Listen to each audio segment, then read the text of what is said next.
चलिए अपने आत्मा के ज्ञान और ध्यान की ओर।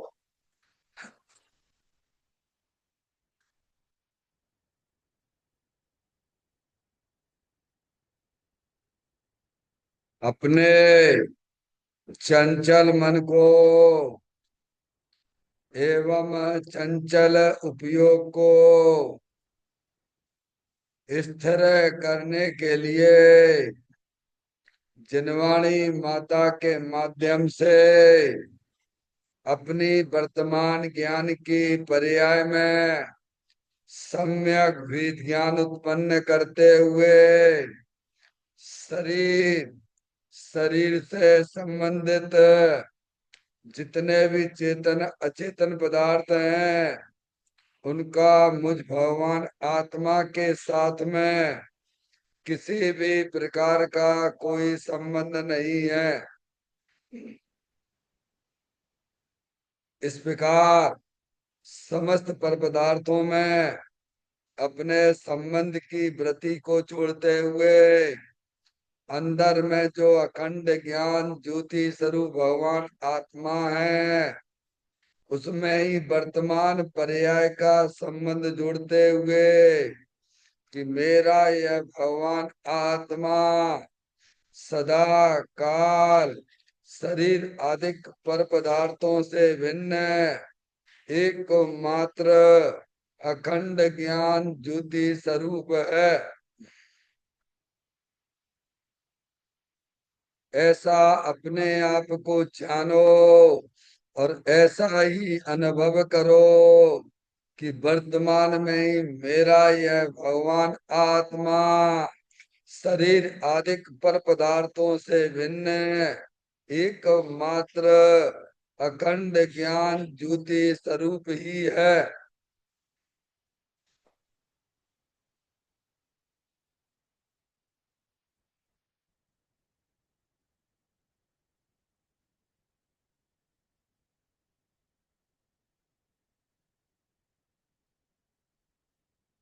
इसी प्रकार से संसार अवस्था में आत्मा की पर्याय में जो विविध प्रकार की पुण्य पाप के परिणाम दिखाई देते हैं वे समस्त परिणाम परद्रव्यों के लक्ष्य से होने वाले भाव हैं।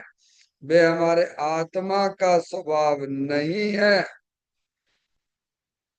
ऐसे समस्त रागादिक परिणामों में एकत्व बुद्धि, ममत बुद्धि, कर्तृत्व बुद्धि, भोक्तत्व बुद्धि तथा उन रागादिक परिणामों की ज्ञाता बुद्धि को भी छोड़ते हुए अंदर में जो अखंड ज्ञान ज्योति स्वरूप भगवान आत्मा है जो कि सदा काल शरीर रागादिकों से भी भिन्न एकमात्र पूर्ण निराकुलता स्वरूप वाला है।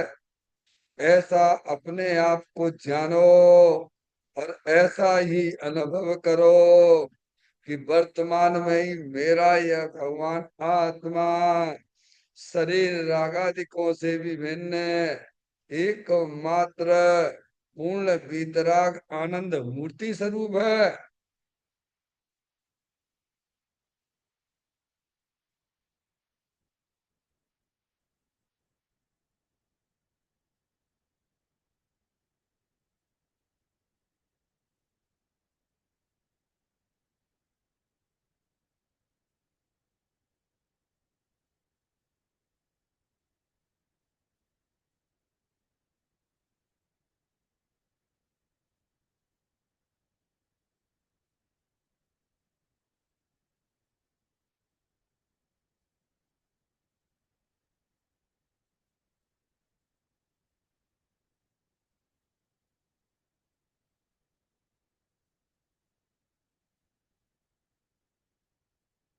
इसी प्रकार से संसार अवस्था में आत्मा की पर्याय में जो पर के लक्ष्य से होने वाला ज्ञान है वह परलक्षी ज्ञान भी हमारे आत्मा का स्वभाव नहीं है।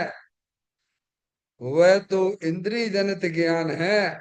इस प्रकार शरीर रागादिक और परलक्षी ज्ञान के पर्यायों से विभिन्न मैं तो एकमात्र अखंड ज्ञान ज्योति स्वरूप भगवान आत्मा हूँ, ऐसा अपने आप को जानो और ऐसा ही अनुभव करो कि वर्तमान में ही मेरा यह भगवान आत्मा तीनों प्रकार के कर्मों से रहित एकमात्र परम पवित्र शुद्धात्म स्वरूप है।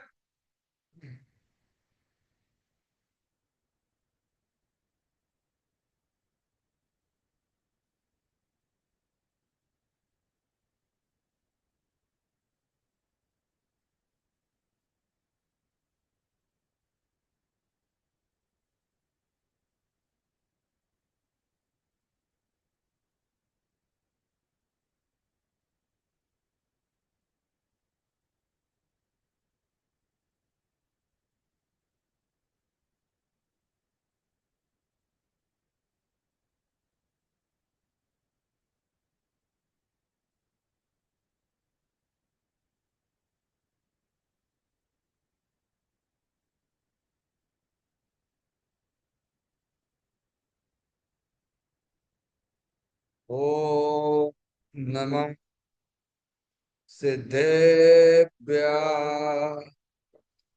ओम नमः सिद्धेभ्य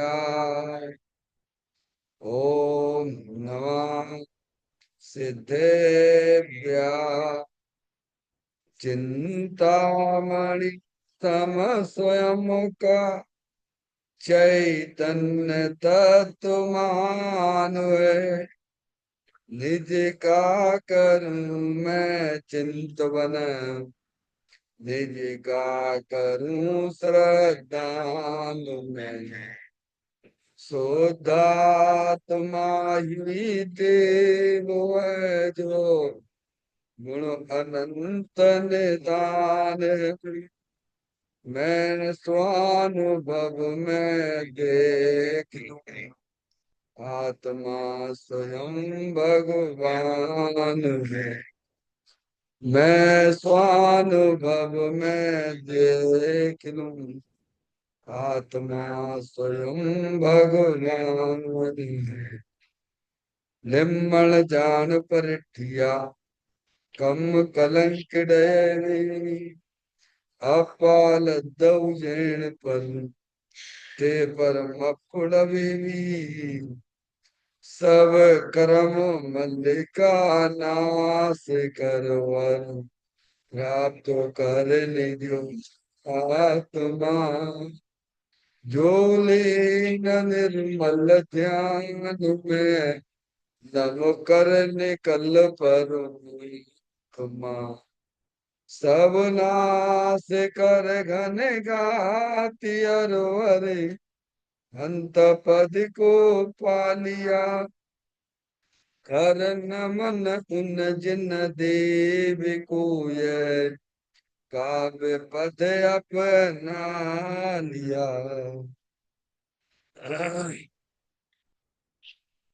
श्री योग सारजी नामक परम अध्यात्म ग्रंथ स्वाध्याय हेतु में विराजमान है। आज से 1400 वर्ष पहले इस महान पवित्र ग्रंथ की रचना दिगंबर संत योगेंद्र महाराज जी हुए हैं। उन्होंने इस महान पवित्र ग्रंथ की रचना की और उन्होंने इस ग्रंथ का नाम योग सार जी रखा। योग सार जी का सीधा सा अर्थ है मुक्ति के मार्ग में योग का मतलब जोड़ होता है। किसका किसके साथ में जोड़ करना? तो अरिहंत परमात्मा कहते हैं कि अपनी वर्तमान ज्ञान की पर्याय का अंदर में जो अपना त्रिकालिक ध्रुव भगवान आत्मा, जो कि सदा काल द्रव्य कर्म भाव कर्म नो कर्म से रहित एकमात्र अखंड ज्ञान ज्योति स्वरूप है। ऐसे गायक प्रभु परमात्मा में अपनी वर्तमान शुद्ध ज्ञान की पर्याय का संबंध जोड़ने का नाम योग है, जिसे शास्त्रीय भाषा में सम्यक दर्शन, सम्यक ज्ञान भी कहते हैं। और उस चैतन्य भगवान आत्मा में ही अपनी वर्तमान पर्याय को मग्न कराना, लीन करना, उसमें स्थिर करना, उसे सार कहते हैं, यानी सम्यक चारित्र कहते हैं। तो योग सार क्या हो गया? सम्यक दर्शन, सम्यक ज्ञान, सम्यक चारित्र वाली निर्मल पर्याय, पवित्र पर्याय, जो अपने आत्मा के आश्रय से प्रकट होती है, इसे यहाँ योग सार कहते हैं। और इसे ही अरिहंत परमात्मा मोक्ष मार्ग कहते हैं, और इसी का नाम धर्म है। देखिएगा, योग सार ग्रंथ के माध्यम से हम और आप यहाँ पर 82 नंबर की गाथा का स्वाध्याय कर रहे हैं। इस स्वाध्याय का जो मूल विषय है, पर भावों का त्याग ही संन्यास है। इसका मतलब क्या है? अंदर जो अपनी चेतन भगवान आत्म वस्तु है, उसमें जो संसार रूप अवस्था चली आ रही है, मोह राग द्वेष के परिणाम, इनका सबसे पहले त्याग होना चाहिए। यानी पहले अंदर से सन्यासी होना चाहिए, पहले वीतरागता आना चाहिए। ये पहला लक्षण है, धर्म करने का पहला लक्षण है। क्या त्यागी महाराज? हाँ जी। पहले आप जो अंदर से परिणामों से नग्न हो जाइए, यानी मोह राग देश का जो है, उनका त्याग करिए। त्याग कैसे करेंगे आप? कि अंदर जो चेतन आत्म वस्तु है, जो मोह राग देश के पीछे अखंड ज्ञान ज्योति स्वरूप भगवान आत्मा है, वो मेरी चीज है। फिर रागादिक परिणतियां हैं, ये तात्कालिक हैं, आने जाने वाली चीज है, ये मेरी चीज नहीं है। ऐसा भेद ज्ञान करिए। क्या करना?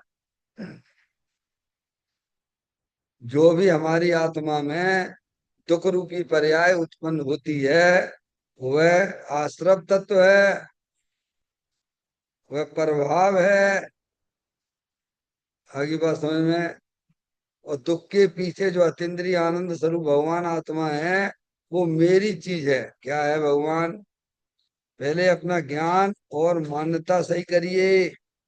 हम्म। आपकी चीज कौन सी है, उसे पहचानिए। ये शरीर तो हमारी चीज नहीं।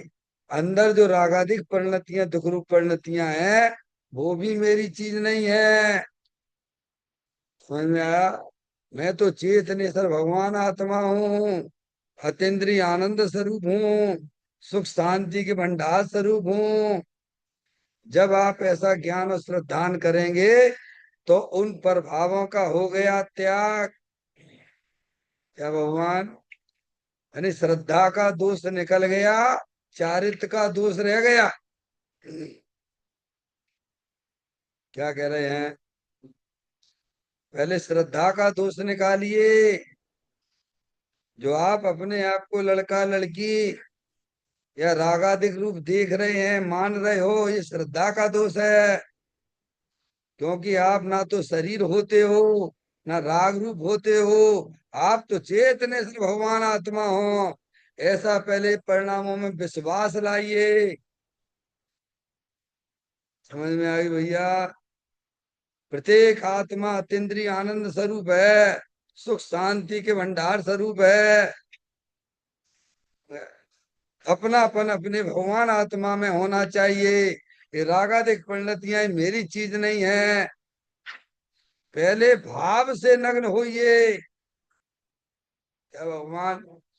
पहले यहाँ संन्यास होना चाहिए परिणामों में। क्या? तो नियत साफ करने की बात है। अब शरीर को अपना माने बैठे हुए हो, और शरीर की क्रिया को अपनी माने बैठे हुए हो भाई। ये रागादिक परिणतियों को अपनी माने बैठे हुए हो। इनका करने वाला मैं ही तो हूँ। मूर्ख हो तुम, एक नंबर की चढ़े चढ़ाए हैं। तुम जानने देखने वाली चैतन्य आत्म वस्तु हो, कि राग के करने धरने वाले हो? बोलो। बिना निर्णय की गाड़ी हमारी चल रही है, मोक्ष मार्ग की माने बैठे यार। क्या भगवान, एक समय निर्णय तो करो। क्या मैं शरीर की क्रिया कर सकता हूँ? क्या मैं राग की क्रिया कर सकता हूँ? क्या मैं जानने की क्रिया करता हूँ? कौन हो तुम, बोलो। हैं? थोड़ा कठिन पड़ जाता है, क्योंकि ये बात कभी सुनी नहीं है ना। अनादि काल से कहते नहीं, करेला कड़वा, वहां पे नीमो चढ़ा के बैठ गए। हम्म, हाँ। त्यागी महाराज, अनादि काल से अज्ञान दशा तो चली रही थी, और उपदेशक भी ऐसे ही मिल गए। भगवान की पूजा करो, भक्ति करो। हे भगवान, पहले ज्ञान करो, सबसे पहले ज्ञान करो। मैं, जो समय गृहस्थ अवस्था में मिल रहा है भगवान, उसका सदुपयोग करो। सच्चे ज्ञान के बिना मोक्ष मार्ग में नहीं चला जा सकता है। पारसमणि, कौन हूं मैं? तुमको, हम तो पारसमणि हैं, हम तो लड़की हैं। मूर्ख हो एक नंबर के, छठे छड़ाए। हाँ, शरीर नाम की जगत में कोई वस्तु ही नहीं है। पूरी जिंदगी निकल जाती है लड़का लड़की मानते मानते। अनंत काल तो निकल गया ना। जिस पर्याय में हम थे, उस पर्याय को हमने अपना जाना माना। माँ जनवाणी माता कहती है, अरे तुम तो चेतनेश्वर भगवान आत्मा हो। ये राग भी तुम्हारी चीज नहीं है। तुम राग के भी करता नहीं हो भगवान। तो पहले श्रद्धा का दोष दूर करिए सबसे पहले। क्या भगवान, फिर चारित्र का दोष हो जाएगा दूर, उसकी तुम चिंता मत करो। पहले श्रद्धा और ज्ञान से तो अपनी आत्मा के साथ बैठो भगवान। है त्यागी महाराज। हाँ जी। अरे, घर में आप अपने यहाँ पे बैठते हो तो कैसे बैठते हो? श्रद्धा ज्ञान के बैठ सकते हो क्या घर में, बोलो? है, पहले श्रद्धा ज्ञान की जरूरत पड़ती है ना। उसका ज्ञान किया, हाँ ये घर मेरा है। क्या भगवान, बस दुनिया कोई भी आ जाए, अब आप देखता हूँ, क्योंकि मेरी चीज है, रजिस्ट्री है, सब कुछ है। ऐसे श्रद्धा और ज्ञान के साथ बैठते हो, तो ऐसे अपने आत्मा के साथ तो बैठो, श्रद्धा ज्ञान के साथ। हम्म, कि मैं तो चेतनेश्वर भगवान आत्मा हूँ, अमूर्तिक प्रदेशों का पुंज, प्रसिद्ध ज्ञानादि गुणों का धारी, अनादि निधन वस्तु मैं हूँ। ये शरीर राग आदि कौन है? ये पर है, हमारी चीज नहीं है। मगर ये पर है। जब आप आपको बुरा मानेंगे तो फिर बुराई तो धीरे धीरे निकलने लगेगी ना। हैं त्यागी महाराज, क्या बोले आप? क्या आप फिर बुरा मानेंगे? हाँ, फिर तो क्या गलती आई थी भी नहीं। राग चीज मेरी है ही नहीं, तो निर्णय करो। जैसे हम शरीर की क्रिया करने वाले नहीं है भगवान, वैसे मैं राग करने वाला भी नहीं हूँ। और कर सकते तो आप करके बताओ, यहाँ बैठे बैठे करके बताओ। जो तुम्हें 10 मिनट पहले जो राग हुआ था, वो राग अभी करके बताओ। बहुत अहंकार करते हो भाई साहब। है, जो आपको राग पहले हुआ था, वो राग जरा दोबारा से करके बताओ तो जरा। अभी तो मोटी मोटी भूल पड़ी हुई है। शरीर की क्रिया को अपनी क्रिया नजर आती है। राग की क्रिया अंदर जाओगे तो राग की क्रिया भगवान कहते वो भी तुम्हारी चीज नहीं है। तुम्हारी चीज हो तो तुम करके बताइए। अगर तुम्हारी चीज है राग, तो तुम करके बताओ। क्या भैया? हम्म, अरिहंत भगवान भी आत्मा है, सिद्ध परमात्मा भी आत्मा है। आप उनकी पर्याय में राग दिख रहे हो क्या? आपको राग दिख रहा है क्या? बोलो। दिखाई है है, पूरी अब दिखाई बोलते है। हो मोह राग देश का अभाव हो गया, उनके विपूर्ण वीतरागी है। तो इसका मतलब राग आत्मा की चीज है ही नहीं है। आत्मा यानी तुम्हारी। तो पहले उसे क्या करना है? वस्तु स्वरूप का सच्चा ज्ञान करो। ये शरीर अनंत पुद्गल परमाणुओं का पिंड है। समझ में आया भैया? वो अंदर जो कर्मों की रचना है वो भी अनंत पुद्गल परमाणुओं का पिंड है। कोई रागादिक परिणतियां हर समय संसार अवस्था में नई नई होती हैं। ये भी हमारी चीज नहीं है। मैं इसका भी करने वाला नहीं हूँ। मैं तो जानने देखने वाली चेतन आत्म वस्तु हूँ। ऐसा वस्तु स्वरूप का ज्ञान और निर्णय हमारे पास में होना चाहिए, अगर वर्तमान में सुखी होना हो तो। समझ में आया भैया? और होना तो पड़ेगा, क्योंकि हम सब चेतने सब भगवान आत्मा ही हैं और आत्मा ही रहेंगे। ज्ञानी कहते भूतकाल तो बिंदु के बराबर था और भविष्य समुन्दर के बराबर है। देख लीजिए आपका हमारा। हम्म? इसलिए ज्ञान की ज्योति तो जलाना ही पड़ेगी। इसके बिना कोई आत्मा सुख नहीं, सुख रूप में नहीं करते हैं। ऐसे भेद ज्ञान पूर्वक उनका त्याग का मतलब ये है कि आप अपनी चीज को पहचानिए और रागादिक परिणतियां मेरी चीज नहीं है। तो अंदर से आत्मा श्रद्धा और ज्ञान की अपेक्षा से सन्यासी हो जाता है। फिर चारित्र संबंधी जो दोष है, अस्थिरता संबंधी दोष है, ज्ञानियों की पर्याय में उनकी भूमिका के अनुसार रहता है। क्या कह रहे हैं? चाहे वह सम्यक दृष्टि जीव हो, चाहे वो देशव्रती जीव हो, चाहे हमारे भावलिंगी मुनिराज हो, उनको उनकी भूमिका के अनुसार राग रहता है। पर वे राग को अच्छा नहीं मानते हैं, हम्म।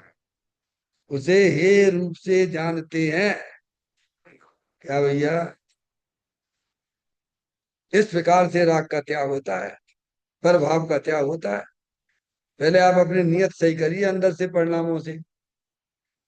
जिसकी नियत सही होती है, गारंटी से उसकी पर्याय में उसकी बरकत होती है। बरकत उसी की होती है, उसी का विकास होता है। सम्यक दृष्टि की नियत सही है तो वह जाके परमात्मा हो जाता है। क्या कह रहे हैं? सम्यक दृष्टि जीव की नियत सही है, इसीलिए उसकी पर्याय में इतनी बरकत चलती रहती है कि आगे चल के वह आत्मा पर्याय में परमात्मा सिद्ध परमात्मा होता है। देखिए गाथा को पकड़ते हुए आगे पॉइंटों पर। जो जान लेता सो पर को ने भ्रांत हो वह पर तजे, जिन केवली ने यह कहा कि बस यही संन्यास है। दूसरे 146 पेज पर।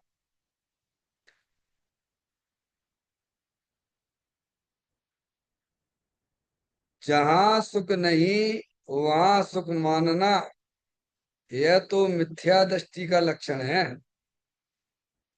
सम्यक दृष्टि भले ही भोग भोगता हुआ दिखे, परंतु उसकी दृष्टि अपने अतीन्द्रिय सुख के अलावा कहीं सुख बुद्धि नहीं करती। उस दृष्टि में महान पुरुषार्थ की जागृति है।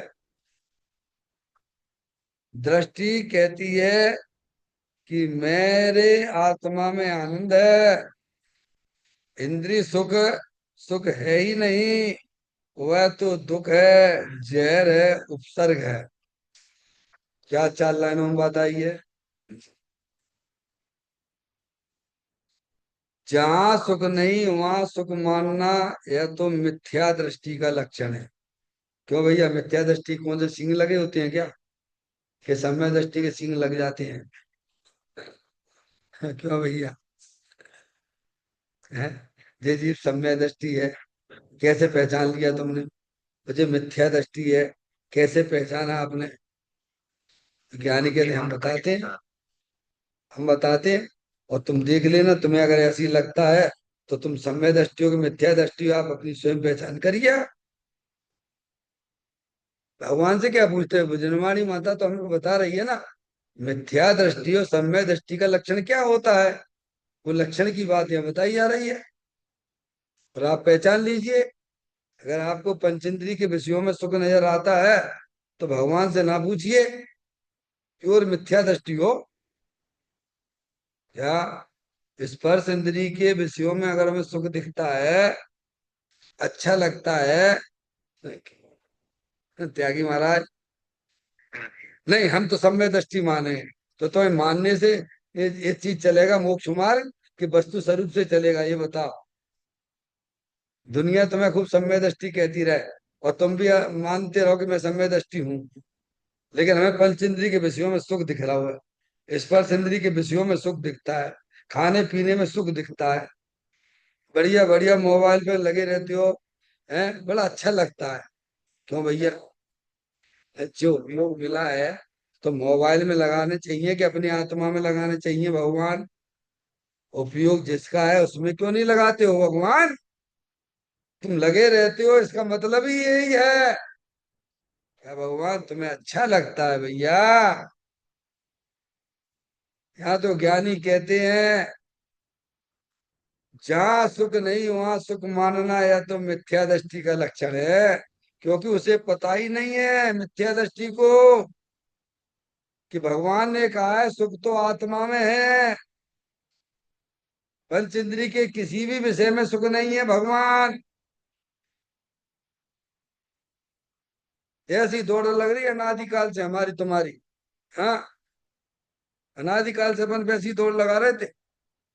ये तो हमारे पुण्य के, महापुण्य के उदय से माँ जनवाणी माता आज हमको मिली है, हमको ये समझाती है जैसे ज्ञान नाम का गुण आत्मा में है, ऐसे सुख नाम का गुण भी आत्मा का है।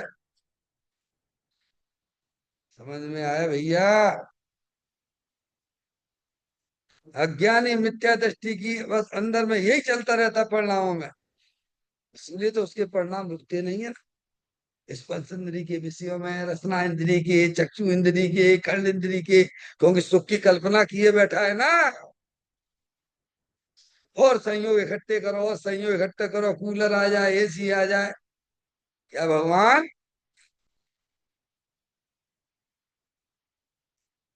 आ भी गो तो तुम सुखी हो गए क्या?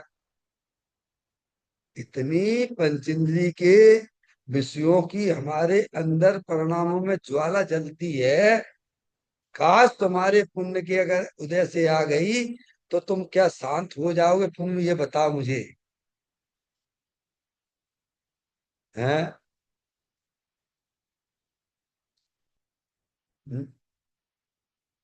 जनवाणी तो ये कहती है कि समस्त संसारी जीवों की इच्छा रूपी गड्ढा इतना गहरा है, क्या भगवान, कि तीन लोक की संपदा उस गड्ढे में अगर डाल दी जावे तो भी यह कणवत है, प्रत्येक जीव की, प्रत्येक संसारी जीव की। अब बताओ, है तो अनंत जीव संसार में, है, और संपदा है अणु अणु मात्र, तो लड़ाई झगड़े तो होने ही है यहाँ पे। जो सब जीव चाहते हैं, अंदर में इतनी इतनी अभिलाषा, इतनी इच्छाएं, क्या रसमणी, है तो थोड़ी चीज। जैसे आपके घर में मान लीजिए 20 लोग हैं, और 50 ग्राम समझ लीजिए आपने बढ़िया चीज बनी, तो किन किन को खिलाओगे? हैं, किन किन को बांटोगे भगवान? तो लड़ाई झगड़ा तो होना ही है ना संसार में। वो सबकी इच्छा रूपी ज्वाला जली हुई है, उसका तो बस एक तत्व ज्ञान के द्वारा ही वो ज्वाला को समाप्त किया जा सकता है। अगर आप अपना ज्ञान और श्रद्धांत सही कर लेंगे, समझ में आया, वो इच्छा रूपी ज्वाला शांत हो जाएगी प्रभु। दूसरा कोई उपाय नहीं है, वस्तु स्वरूप का सच्चा ज्ञान करिए कि दे देवल में विराजमान भगवान आत्मा ज्ञान आनंद स्वरूप है, सुख शांति के भंडार स्वरूप वस्तु है। पर द्रव्यों में मेरा सुख नहीं भगवान, अरे जड़ द्रव्यों में तो नहीं, अगर चेतनेश्वर में भी है तो वो चेतनेश्वर भी हमारे कोई काम का नहीं।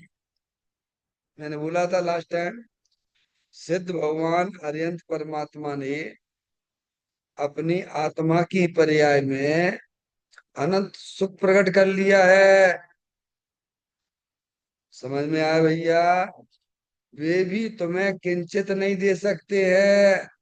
क्यों नहीं दे सकते हैं? क्योंकि दोनों द्रव्यों के बीच में एक वज्र की दीवार बनी हुई है, जो ज्ञानियों को दिखती है, ज्ञानियों को दिखती नहीं। समझ में आए भैया? इसीलिए ज्ञानी की इस प्रकार की मान्यता अंदर से खत्म हो गई है कि मुझे दुनिया में कोई भी सुख नहीं दे सकता है, मेरा आत्मा ही मेरे को सुखी कर सकता है। ये सर्वप्रथम हमें अपने ज्ञान श्रद्धान में बैठाना है भगवान। तो कहते हैं, जहाँ सुख नहीं वहां सुख मानना है तो मिथ्या दृष्टि का लक्षण है भगवान। आज हमारी रुकावट क्यों नहीं आ रही है पंच इंद्रिय के विषयों में?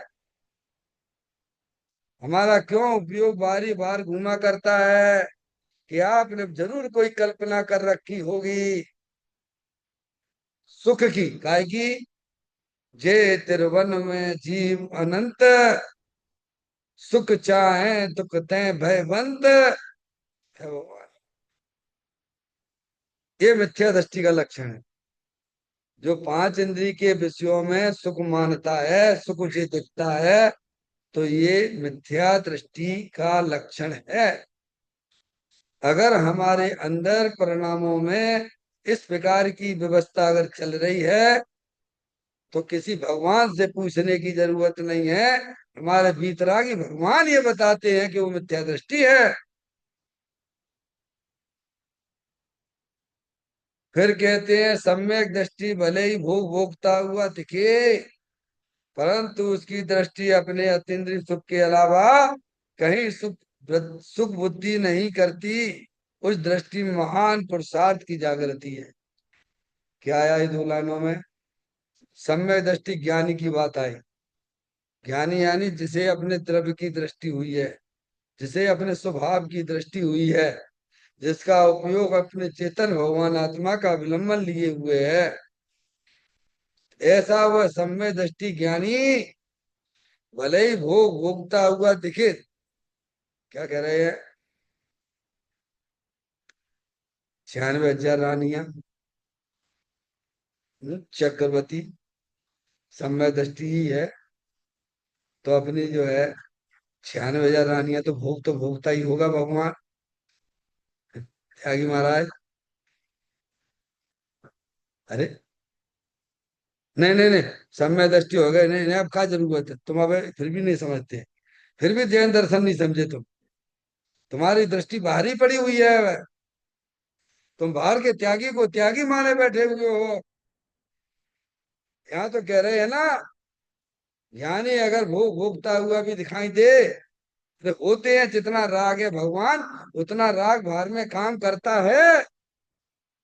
अभी सम्यक दृष्टि है तो तीन चौकड़ी कसाय का सद्भाव तो उसके पर्याय में है ना। वो काम करेगा कि नहीं करेगा बोलो? है? इसका भी तो ज्ञान करो भगवान। तुम एकदम मिथ्या दृष्टि कैसे कह देते हो इनको? क्या? तुम तो क्रियाओं को पकड़ के बैठ गए भैया। जबकि क्रिया अलग चीज है, परिणाम अलग चीज है, और परिणाम जिसका है वो द्रव्य अलग चीज है। क्या भैया? तुम्हें में आया?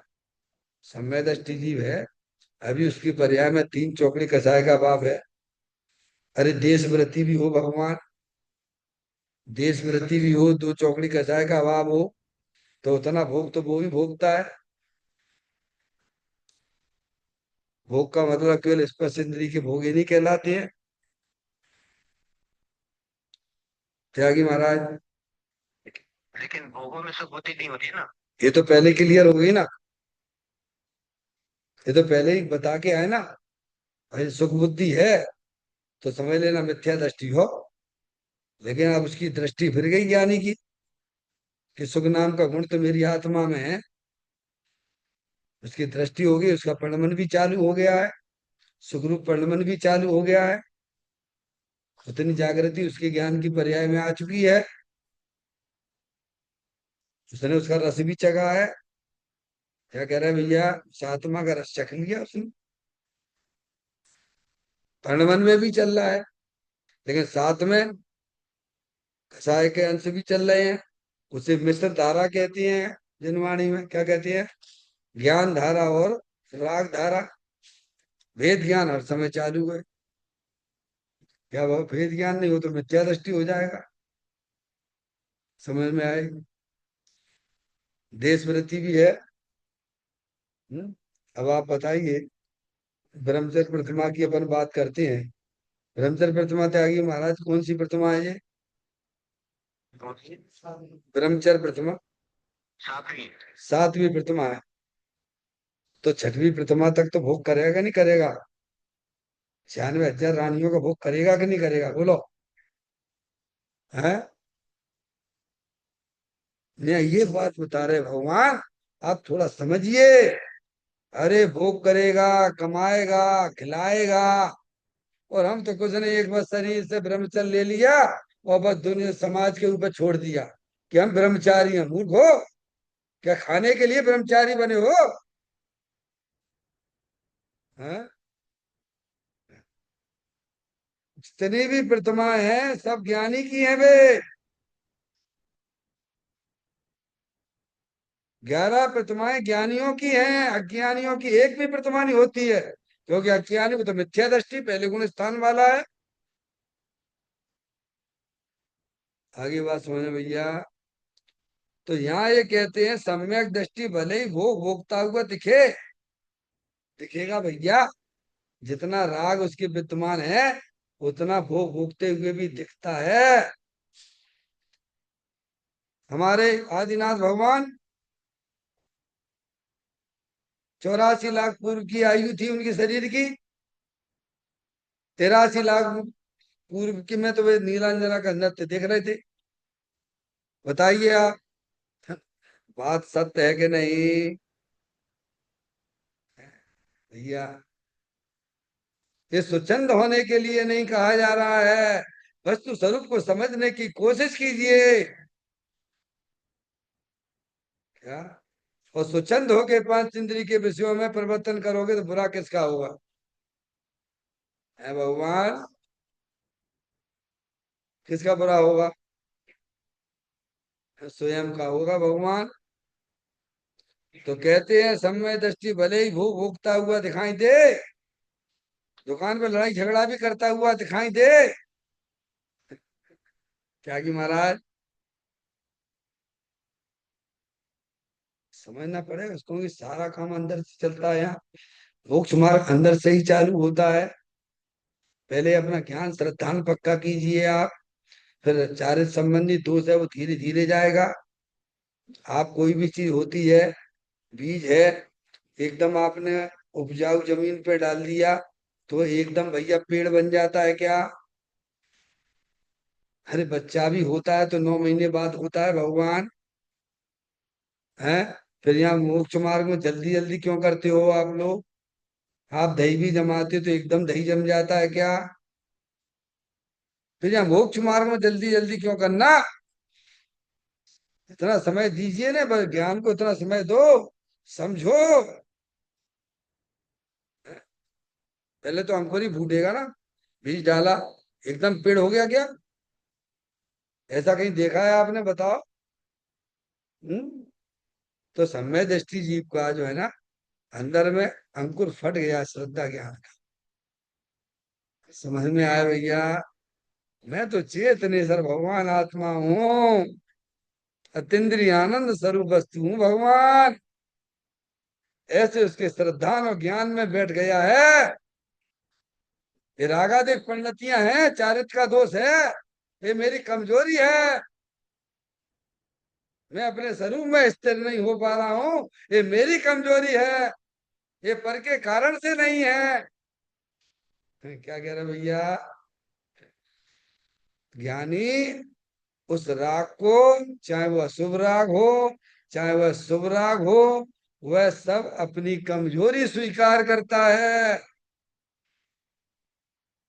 ये चारित्र का दोष है, उसे मालूम है। तो जिसे मालूम ही नहीं है तो क्या करेगा बोलो भगवान? जिसे ना तो आत्मा का ज्ञान, जिसे ना शरीर का ज्ञान है, ना ज्ञान, ना ज्ञानावरणादि 8 कर्मों का ज्ञान, वो कैसे मोक्ष मार्ग में चला जाएगा बोलो भगवान? फेल हो जाते हैं। भावलिंगी संत जैसे भी फेल हुए हैं। क्या कह रहे भैया त्यागी महाराज? 5 पांडव भावलिंगी संत थे। क्या कह रहे भैया? जिसमें 3 पास हो गए, 2 फेल हो गए। 3 मुक्ति को चले गए, ओम नमः सिद्धिव्या में चले गए भगवान। और 2 फेल हो गए तो क्या है? उनका प्रमोशन नहीं हुआ, उनका डिमोशन हुआ है। यहाँ 3 चौकड़ी कसाई के हवा पूर्वक इंद्रिय आनंद में रहते थे। थोड़ा सा विकल्प उनको उठ गया भाइयों के प्रति, साधर्मियों के प्रति। क्या भगवान, इतने में तो जो है इनका डिमोशन हो गया।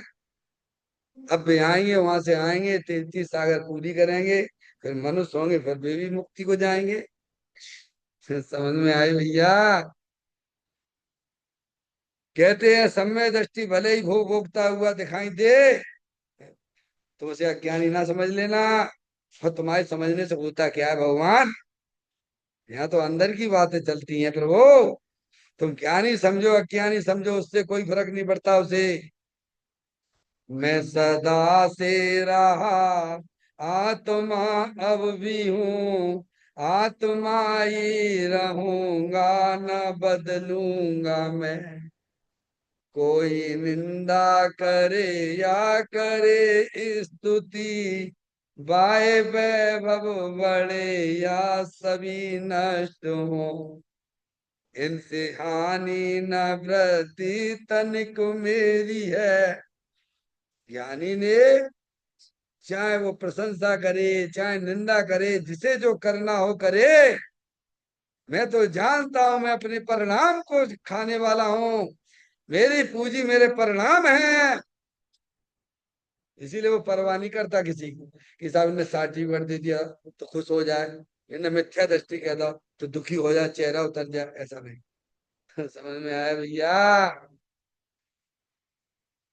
फिर कहते हैं परंतु, ज्ञानी की बात है, परंतु उसकी दृष्टि अपने अतीन्द्रिय सुख के अलावा कहीं सुख बुद्धि नहीं करती। उस दृष्टि में महान पुरुषार्थ की जागृति है। क्या है?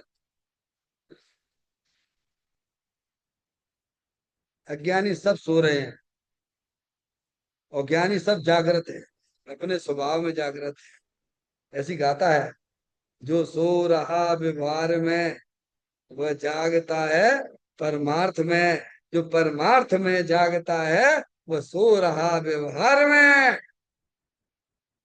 समझ में आई? कहते हैं उसकी दृष्टि यानी ज्ञानी की दृष्टि, वो भोग रहा है, समझना आप। हम्म? उसकी दृष्टि अपने अतीन्द्रिय सुख के अलावा कहीं सुख बुद्धि नहीं करती। उस दृष्टि में महान पुरुषार्थ ही जागृत होता है। सपोज मान लीजिए, हैं, आप यहाँ पे बैठे हुए हैं, ठीक है, भगवान की पूजा कर रहे हैं। शरीर से दिखाई दे रहा है कि आप भगवान की पूजा कर रहे हो, लेकिन उपयोग अपना कहाँ से कहाँ घूम के चला जाता है। दुनिया कहे कि तुम जो है भगवान की पूजा कर रहे हो। जब अज्ञानी के साथ में घटना घटती है, तो ज्ञानी के साथ में घटना क्यों नहीं घट सकती? कि भोग भोगते समय भी उसकी दृष्टि अपने द्रव्य स्वभाव के ऊपर है।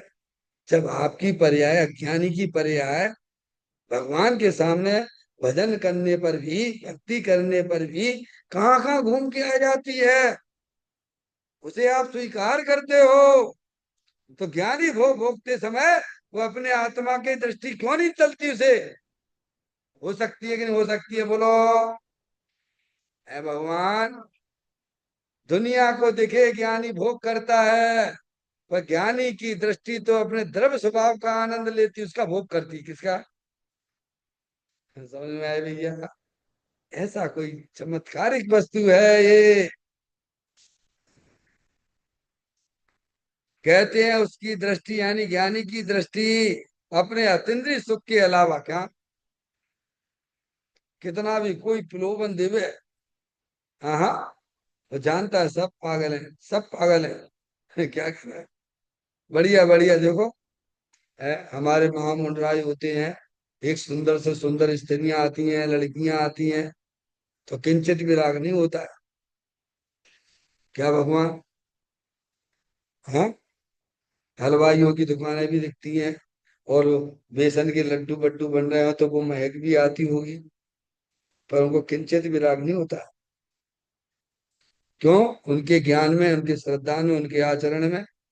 कौन है बोलो? है भगवान। अपना भगवान आत्मा है। हम्म। हम तो नेक में ही पिघल जाती है फटाक से। क्या भगवान? आपको अपने परिणामों को समझना पड़ेगा भगवान।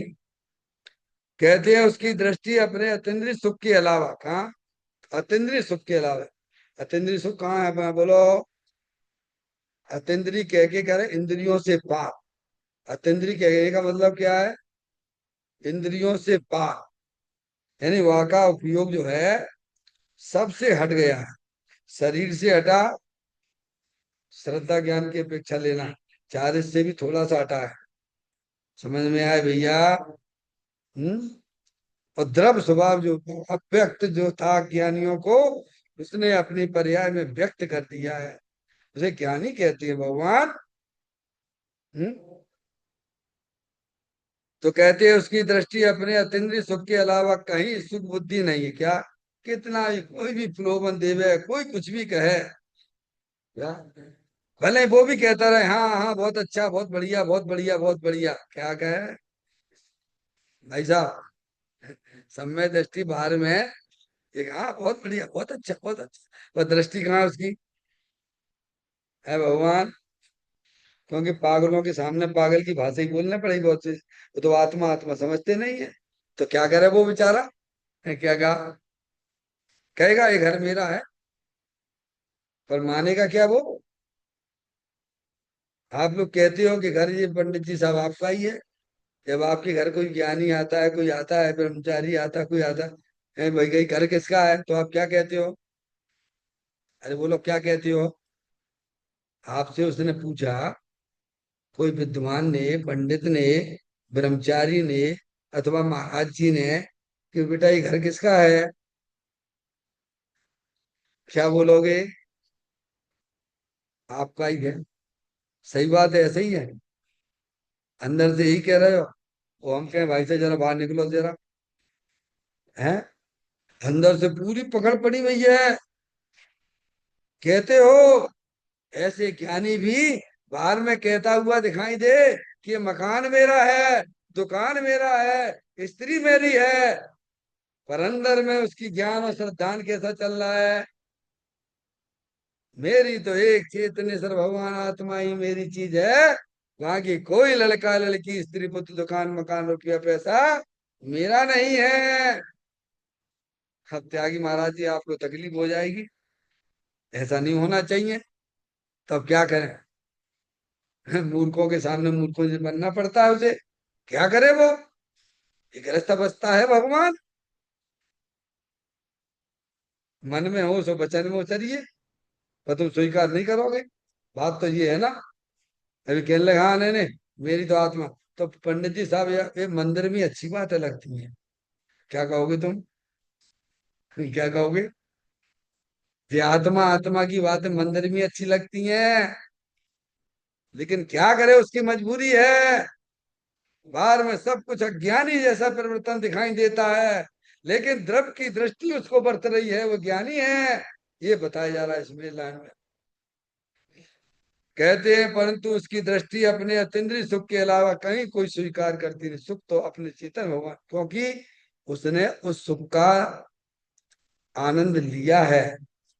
जिन्हें देव भगवान की बात को उसने ज्ञान और श्रद्धा में बैठाला है, तब उसे वो सुख मिला है भगवान। अब वो कैसे पलट सकता है वो, जिसे नहीं मिला होगा। अरे इतने दिन हो गए तुम्हें सुनते सुनते, 12 मिनट तुम्हें आत्मा मिला क्या? ईमानदारी से बताइयो, कितने समय से सुन रही तुम आत्मा आत्मा ही बातें। बहकाने वाले बहुत मिलेंगे। तुम तो हमारी तरफ रहते हो, तुम्हें कुछ मिल भी जाता। तुम्हें माँ क्या आत्मा आत्मा बता, कल मिल तुम्हें मिला आत्मा क्या है? त्यागी मिला। ऐसे बाहर में बहकाने वाले मिलेंगे आपको। तुम बहक मत जाना। क्योंकि पद्म नंदी आचार्य देव ने तो यही कहा है, जिसे अपने आत्मा की बातें अच्छी लगती हैं, अपनी बात जिसे अच्छी लगती है, भले ही आत्मा का अनुभव नहीं हुआ है, वह जीव भविष्य में भगवान बनने वाला है। क्या भगवान? घबराना मत, यही मार्ग है। कहते सुख के अलावा कहीं सुख बुद्धि नहीं करती, उस दृष्टि में महान पुरुषार्थ की जागृति है। अब ये महान पुरुषार्थ समझिए आप, इसको महान पुरुषार्थ कहा गया। क्योंकि कितना उसके ज्ञान का परिवर्तन, जो अनादि काल से ज्ञान बाहर घूम रहा था, बाहर जा रहा था, उसने ज्ञान का फ्लो अपनी तरफ किया। क्या किया? जैसे पानी ढलान से नीचे उतर रहा था, कहाँ उतर रहा था? तो नीचे तो उतरेगा क्यों, ढलान से। अब वो ऊपर, क्या कहाँ गया? ऊपर ले जाने आपको। तो ऊपर ले जाने पुरुषार्थ नहीं हुआ भगवान। अनादि काल से हमारा ज्ञान पांच इंद्रिय के विषयों की तरफ दौड़ लगा रहा हो, तो समझ में आया भैया? और उसने आके यहाँ भेद ज्ञान की ज्योति जलाई। वह ज्ञान का परिवर्तन जो बाहर हो रहा था उसे अंदर कर लिया। इसको महान पुरुषार्थ कहते हैं। ये कोई छोटा मोटा पुरुषार्थ है क्या भैया? जो अनंत काल में नहीं हो पाया, वो आज जन्मानी माता के समक्ष आके उसने एक काम किया भगवान। इसको श्रद्धा और ज्ञान को महान पुरुषार्थ कहा जाता है। समझ में आया? श्रीमद राजचंद जी ने भी एक जगह लिखा है, जो ज्ञान संसार का कारण बन रहा था, पंच इंद्रिय के विषयों में परिवर्तन कर रहा था, वही ज्ञान अंतर होकर अपने चेतन भगवान आत्मा में तो भव काटने लग गए। भव कट गए उसके, भव कटने लग गए। समय पहले भव बढ़ा रहा था, क्योंकि बाहर बहिर्मुखी होके काम कर रहा था, तो भव बढ़ रहे थे।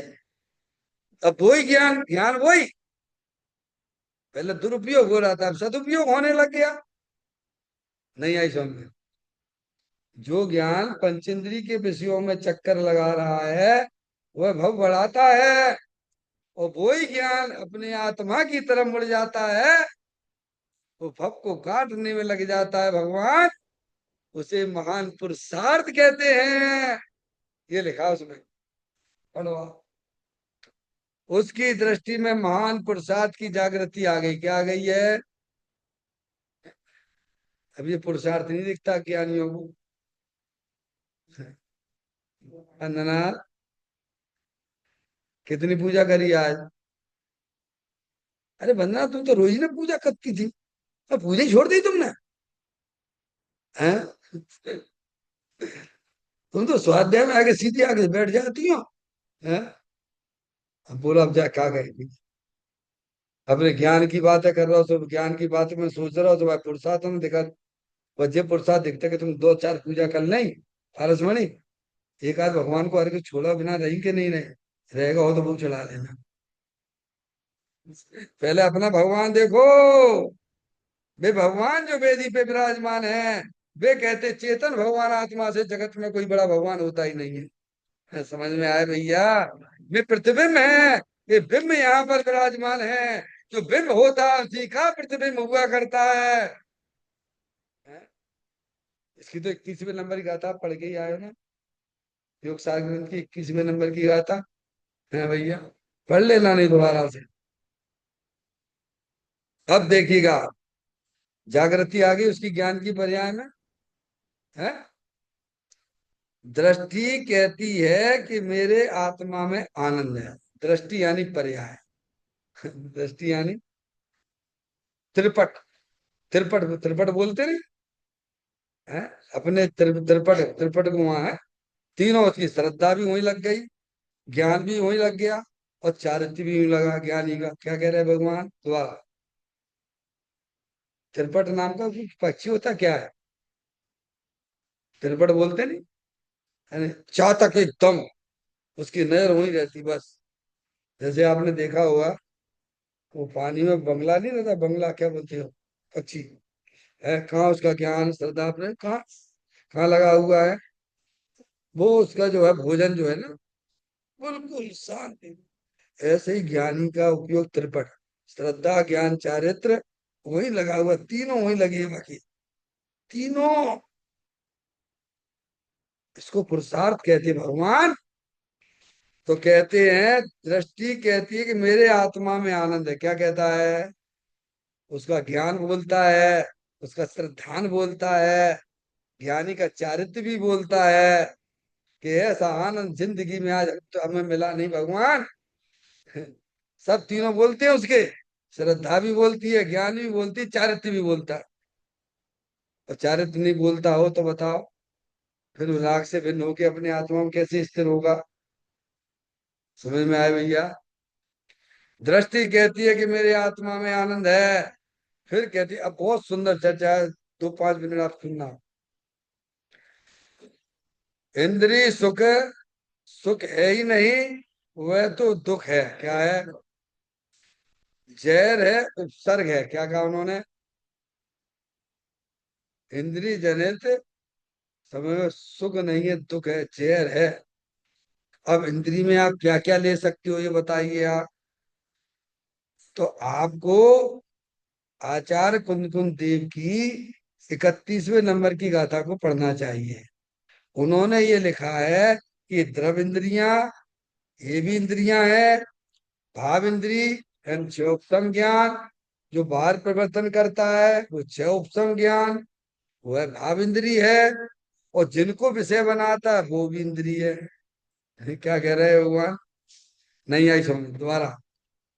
द्रव इंद्री, भाव इंद्री, जो विषय बना है बाहर का, समझ गया? इंद्रियों के माध्यम से ये मान लो, ये अपना क्या है? ये एक जो है, ये तो जड़ है, ये प्योर जड़ है। मान लीजिए ये आपका जो है एक विंडो है, क्या? और उस विंडो में झांकने वाला, और किसको देख रहा है वो? तो सब इंद्रियां हैं। क्या है भगवान? द्रव इंद्री, जो बाहर झांक रहा है ज्ञान, वो भी भाव इंद्री, और जिसको विषय बना रहा है वो भी इंद्री। तो अब सब आ गए कि नहीं आ गए? भगवान की पूजा काय में आएगी, बोलो? अरे बोलो भगवान। फिर आप बोलिए आप। भारी संसारी जीव तो है ही है, समझ में आया? वो अशुभ भाव तो है ही, ये भी इंद्रियों का ही विषय है। इससे भी अपन को अपना उपयोग को हटा के अपने चेतनेश्वर भगवान आत्मा के पास ले जाना है भगवान। अरे हम कर पाए ना कर पाए जिंदगी में, पर वस्तु स्वरूप तो समझ लो भगवान। फिर उन्होंने क्या कहा, देखिए आप।